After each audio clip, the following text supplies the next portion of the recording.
Hey, booze, hey. Do your blankets feel like super glue in the morning? Well, sis, it's time to shake them off. Welcome to Wake Up Happy Sis, the show that jumpstarts your day with a bang. We're strolling down these self-care streets as we navigate the maze of wellness and healing. We're helping you live happy, healed, and whole. And we do it all with a hearty dose of belly laughs for good measure.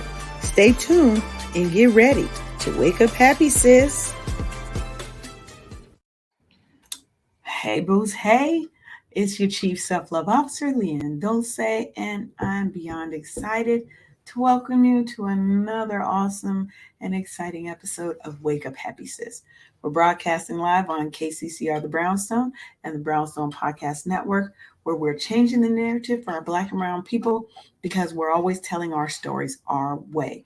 Today, we're diving deep into a celebration of Black-owned happiness as we honor National Black Business Month. Get ready to be inspired, uplifted, and motivated as we're showcasing two phenomenal Black business owners, myself and Sharonda. And we're going to talk a little bit about our journey as Black business owners. So, at Wake Up Happy Sis, we're all about empowering and uplifting Black women to prioritize self-care and wellness. And it's time to conquer the world unapologetically, living our best lives without guilt and shame. And to me, that's a major part also of being a Black business owner, is having to get past all your own crap so that you can be there to show up for your employees, to show up for your customers and clients, and to show up for yourself and your business. You know, we don't have paid vacations and holidays and, all of that. A lot of times when we don't work, we don't eat. So we want to talk a little bit about what it's like to be a Black business owner and how we've gotten to the place that we are in our business. So this is a little bit of a shift. So you're going to get behind the scenes with myself and Sharonda today. So let's get into it. Let's get it. Okay. So I'm gonna just ask you some questions, Sharonda, and then you can ask me some questions. How about that? Okay. All right. First, tell us, what is the name of your business, Sharonda, and what do you do, and when did you get started? My business is Bookkeeping 101, and I got started when I was still working full time in corporate America. My website is down below. It's bookkeepingforlife.com. And so I got started back in 2015, but I didn't retire until 2023. So I was trying to get it up and running, but back then my family was young. My son was still in school and stuff. And so my business had to take a back burner so I could be a full-time mom. And also, this, trying to climb the corporate ladder, because you need the seed money to put behind your business and things of that nature. And it was, so my son is going to be 21 years old this year, my God. And he's grown and gone, off on his own now. And so my business is my baby. So now that I'm retired, now I have all of the time in the world to put towards my business and trying to navigate and figure things out right now. So now this is the first full year that it's just, about focusing on my business and trying to navigate, trying to, get it to grow and everything. So. Okay. So what was your inspiration behind opening Bookkeeping 101? Well, I've been in love with numbers since I was a kid. So you remember those yellow legal pads, the 11 by 14s. Mm-hmm. So that's what my mother used to write letters on to my father back in the day. And so I got a hold of one of those notepads and I just started writing numbers across. I was doing addition, division, all of my I was nerding out. All that, yeah. Yes. yes, pretty much, nerding out really early in age. And then when I was in high school, they introduced me to bookkeeping. And back then, when we were in school, they had chalkboards, not dry erase, for real chalkboards. So I Mm-hmm. came in class one day and bookkeeping 101 was written right across the dot, and that's how my logo was born. So that was my first introduction Right. to Okay. bookkeeping And then if you in guys high have seen school. the logo, it's written on a chalkboard. So Absolutely. that's actually very cool to see the stories behind people's business and Mhm, how they came up with their name and their logo and all that. I love that it mhm. was tied to a good childhood experience, right? Like, I Yeah, remember coming in.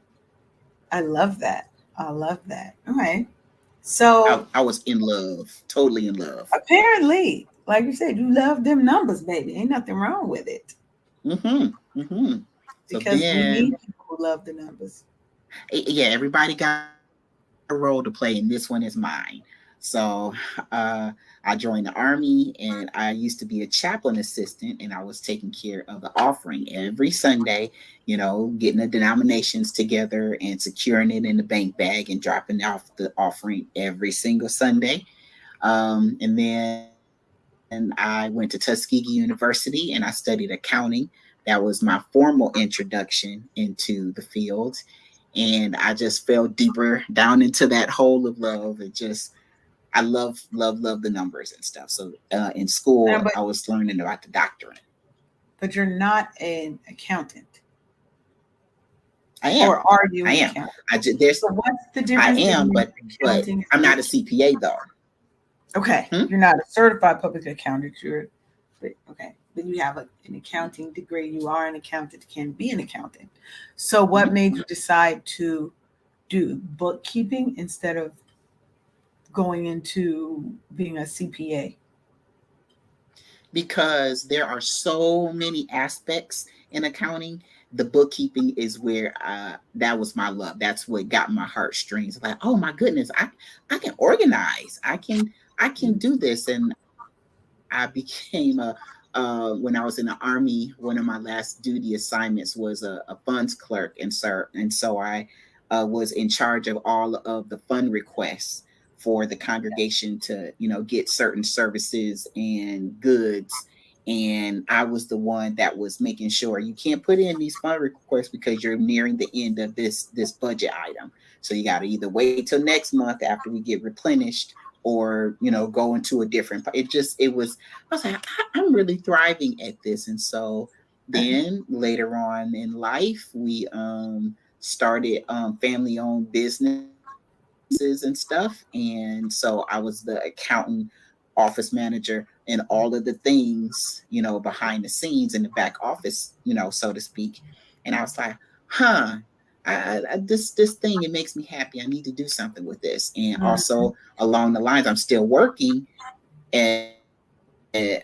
so I stayed close to my field. And so because of my background, it was easy for me to go into the accountancy fields and stuff. So with our family owned businesses, that was my part to play, was the bookkeeping part. And then later on, I became a treasurer for nonprofits that Okay. matter to me. And so I'm a treasurer too. And so it's just my Staying with the life's money. work.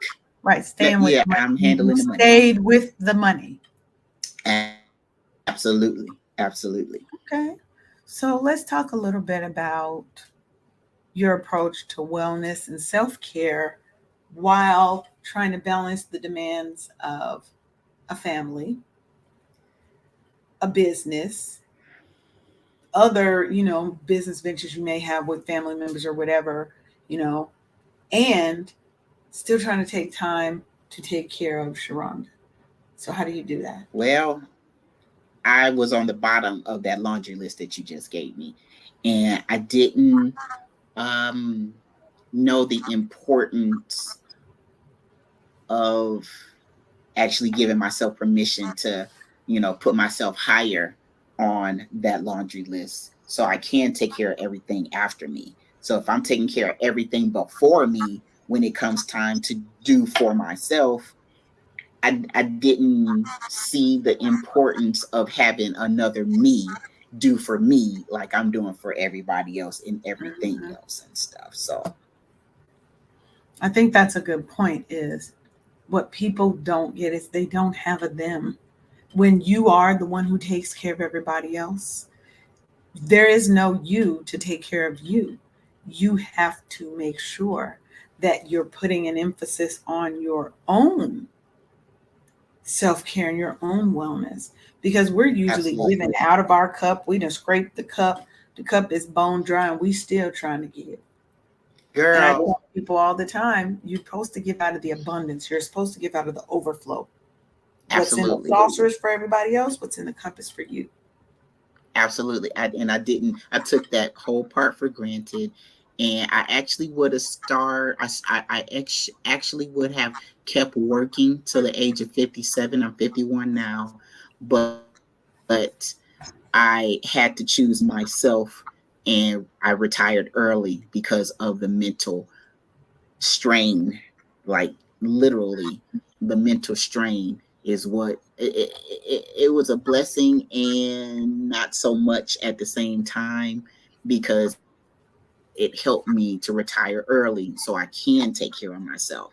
And so my son is figuring things out and adulting and doing those things.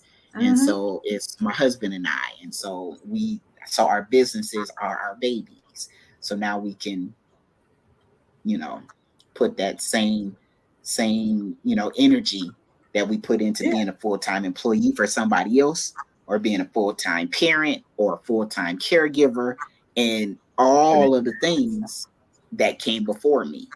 And Mm-hmm. so my mom is no longer suffering and no longer with us.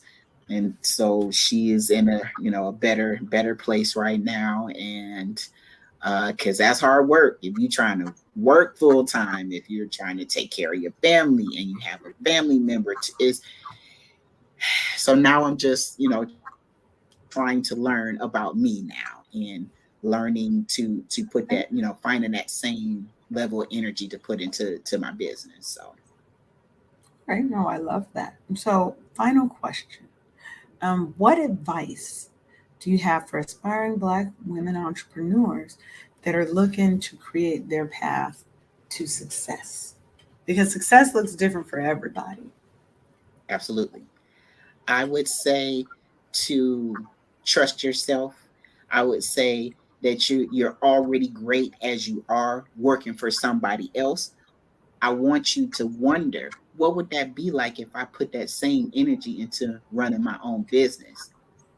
Mhm. And you would definitely surprise yourself, like, oh my goodness. So they are perfect technicians, but running your business, you have to take the technician hat and put it to, well, you still, because in the beginning it's going to be wearing all of the hats and stuff. And so you have to know that because you're a great technician working for other people, you can be a CEO and run your own business and kill what you eat instead of getting a portion of what you killed for working for somebody else. That's right. You only getting the tail and they Hmm. getting the whole rest of the body. I said you end up getting the tail when you work for somebody else versus I get the whole animal. I done killed it Absolutely. down and whatever. I get all the harvest. No, I love Absolutely. that. So I love that. So, do you have any final words or do you have any specials or anything coming up that you would like to share with the world? No, just cooking up something. But so that's the thing. I did take a marketing class back in the day, back in school and undergrad and all that kind of stuff. But that's not where my expertise lies. Hmm. So I've had to shift within the last year because I was pouring all of these resources into Meta, but I did not have not one end in a contract or continuous bookkeeping. So I had to shift from that. So I had a VA that was creating this awesome content, but in the metaverse, everybody, had great reactions to it. Oh, we love your content, blah, blah, Right. blah. How do we convert? But you're not my customer. You're somebody in my industry. So trying to so I had to make the decision to switch from Meta to Google. And so just, trying out, things that work, because you said earlier, LeAnne, that not all pathways to success look the same for everybody else in a sense, so you gotta, probe the perimeter and see, where you can get in and fit in and just, exploit when you get into that perimeter and get all of your business so you can thrive. So No, awesome. That is perfect. So, if you would like to get in touch with Sharonda, make sure you head on over to bookkeepingforlife.com or look her up at Bookkeeping 101 LLC on social media platforms and go get them books done, baby. Get them you books have done. to, you have to. Get it together. So, we're going to take a quick commercial break and then Sharonda is going to interview me. And you can learn all Yes, about LeAnne Dolce and Wake Up Happy Sis. So, we're going to have a word from our sponsors. Ready to swap your daily grind for some ocean waves and sunshine? Then join Brownstone Worldwide for the ultimate neighbors retreat aboard Celebrity Cruises. From July 21st through the 27th of 2024, get ready to make waves and unforgettable memories. Our all-inclusive package features plush rooms, drinks on us, complimentary Wi-Fi, and yes, even tips are taken care of. Bask in live entertainment, exciting contests, and be a part of the live tapings of Brownstone podcast shows. Venture beyond the ship with shore excursions to the stunning Key West, Bimini, Bahamas, and Georgetown, Grand Cayman. But here's the catch. These rooms are selling out like hotcakes right now. So don't miss the chance to rub elbows with your favorite Brownstone Air personalities and meet your neighbors in an unforgettable setting. So what are you waiting for? Secure your spot on this epic journey today. And we're back. You ready? yes.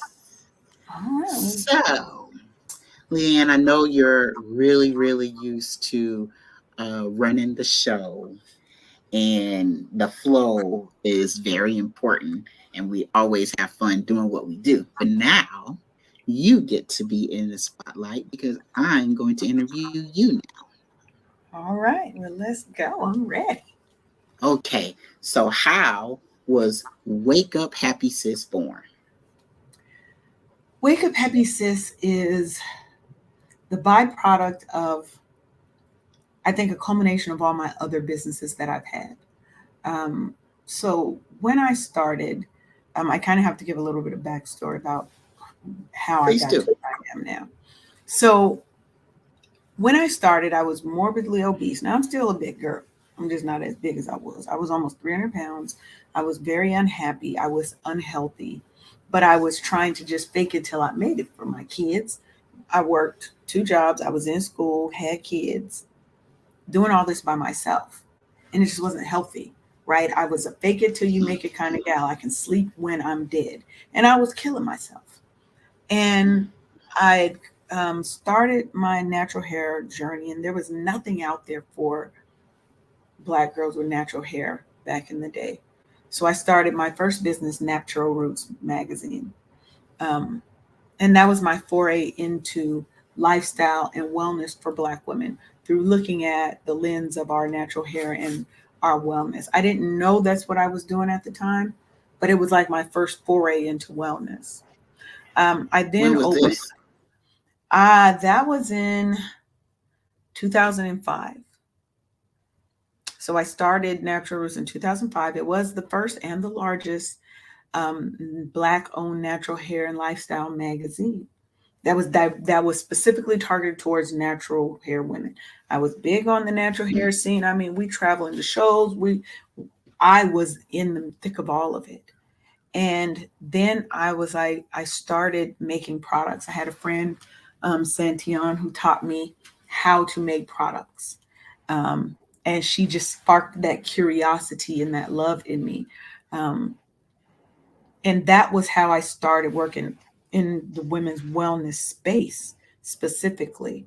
And that to me was nice, but it wasn't getting to the crux of the problem for Black women. And I realized that a lot of it was based in trauma. I was trying to give people experiences through my products, but it felt like it was missing a dimension. And that dimension was self-care and wellness. And that's where Wake Up Happy Sis came from. It really was born out of a conversation with my mentor, who was like, tell me about your business, when I first started working with him.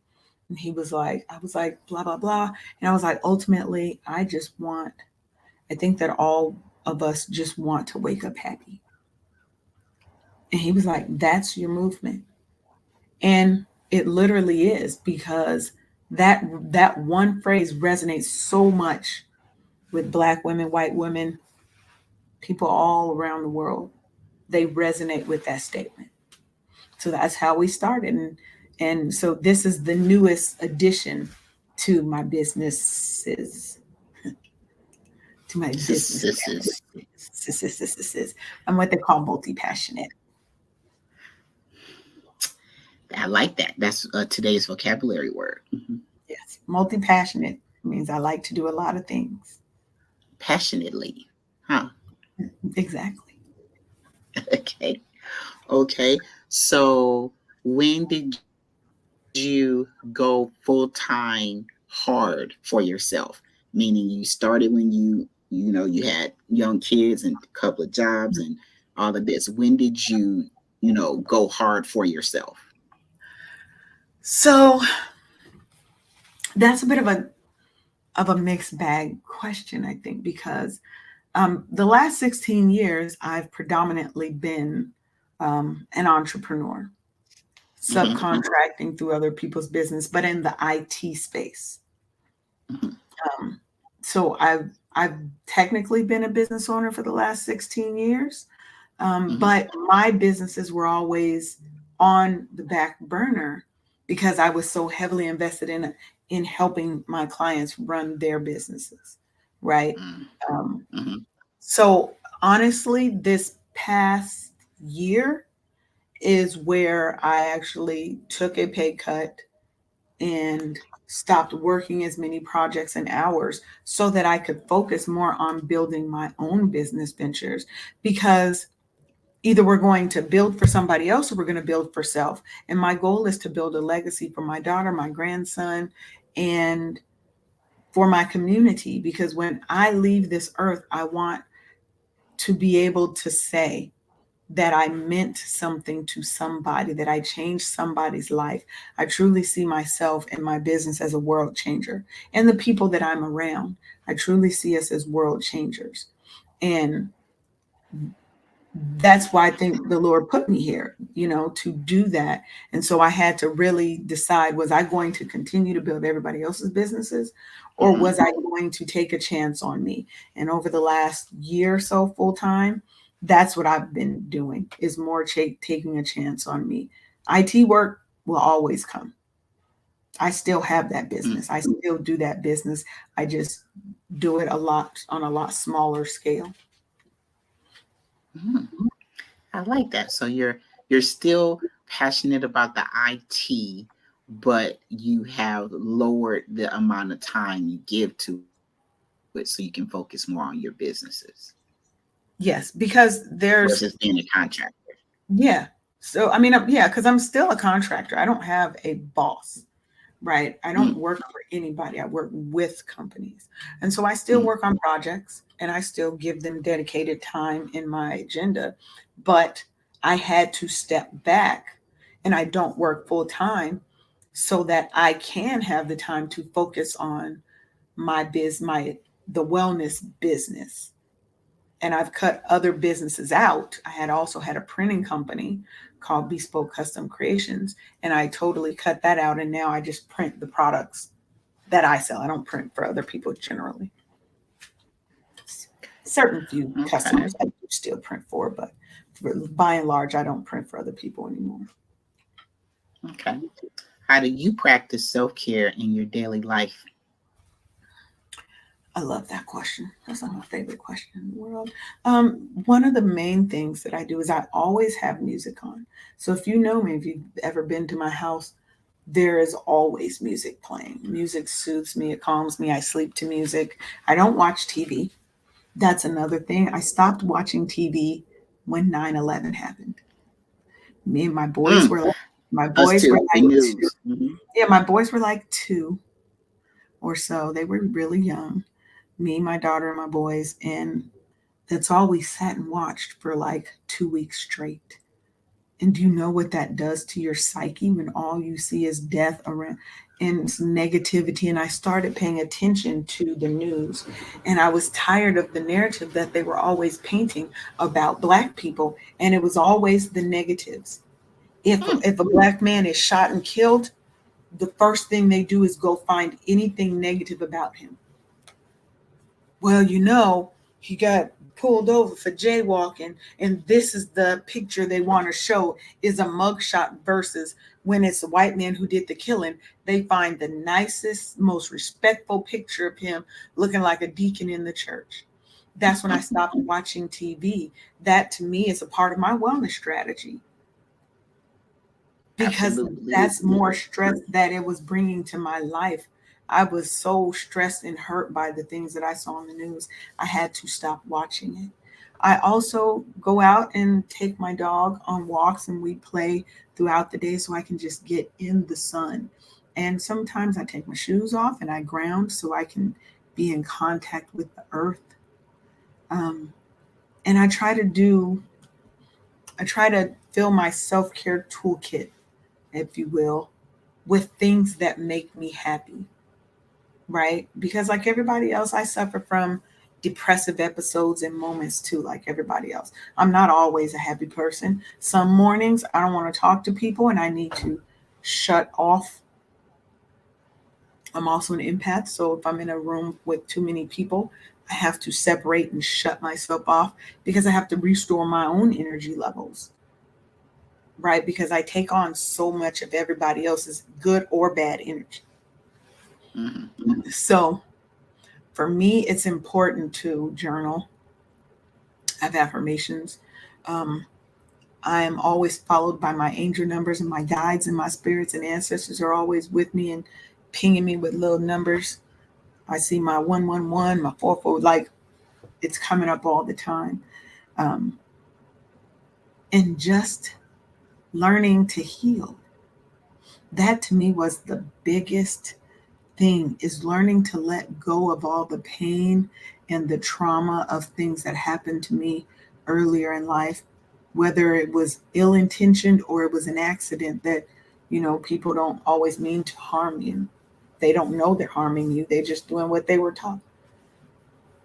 But that to me was the biggest thing when I decided to let go of all the pain and all the stress and other people's agendas and other people's feelings of me. I don't care.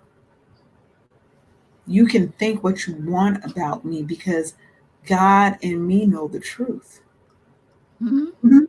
So for me, those are just a couple of things that I do personally for my own self care and wellness. Okay. How do you cultivate self love and acceptance, especially in a society that often devalues and marginalizes Black women? Mm, you came with the hard question. I like that. So for me, what I think it's important to do is to share our testimonies and share our stories.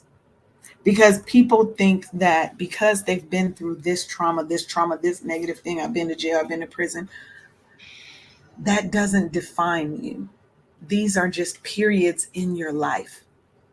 So the first thing I try to tell people is write yourself. I've got two exercises. One is write yourself a love letter, and the second is write your own eulogy. Now, the second sounds Mm, very morbid, but when you write your own eulogy, you have to come up with good things to say about yourself.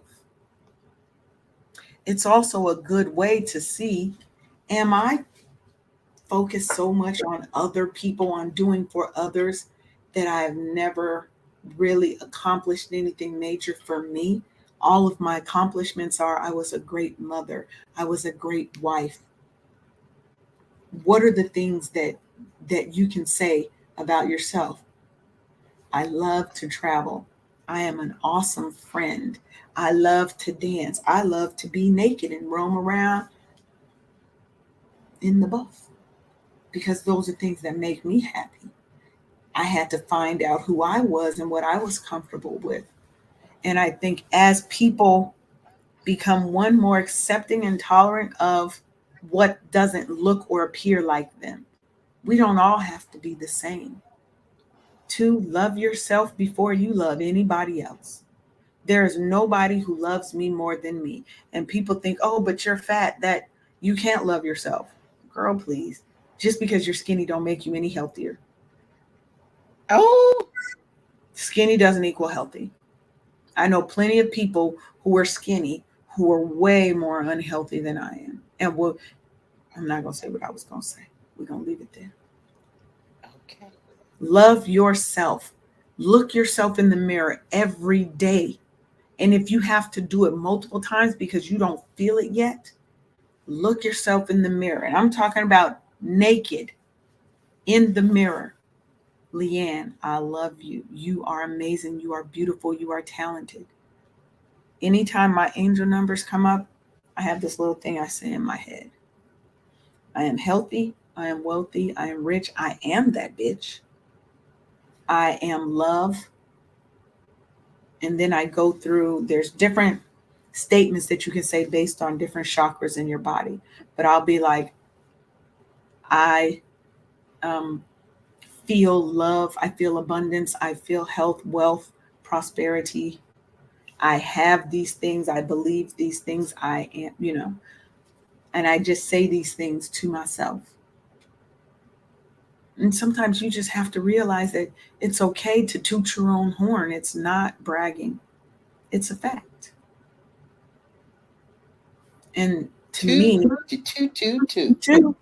and to me, the more that we put out into the world, love, the more love is going to come back to us. So we have to be the thing that we want to receive.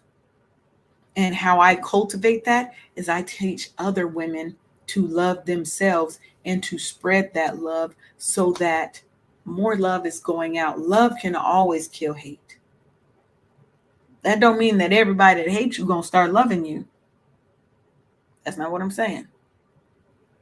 You love unconditionally. I love myself more than anybody else can love me. I love Black women and I want us to be healed, happy, and whole. I want us to love ourselves to health, to healing, to prosperity, to fulfillment.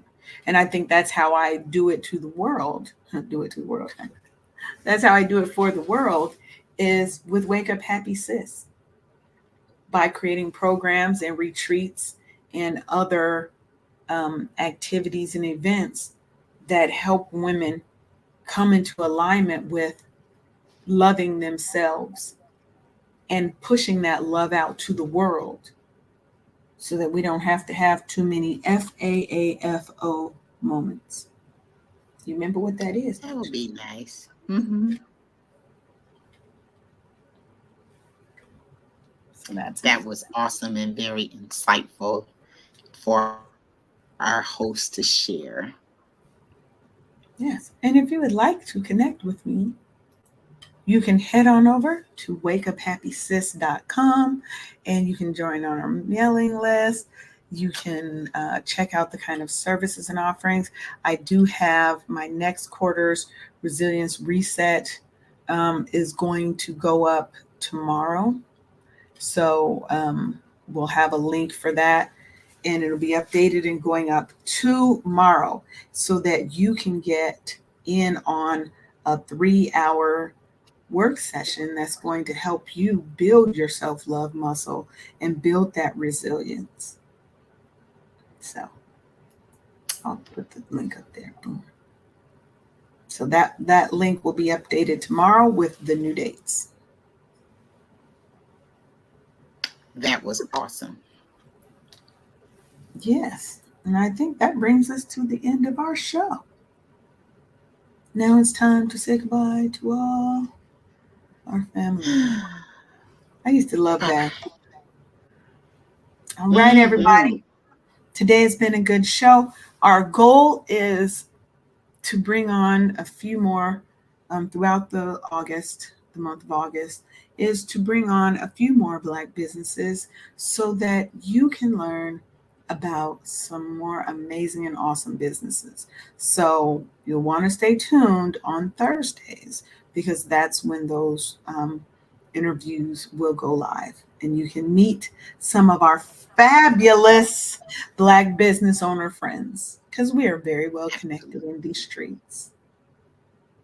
So, y'all have a good day. Absolutely. Remember, have the day that you want to have because you get to choose. With that,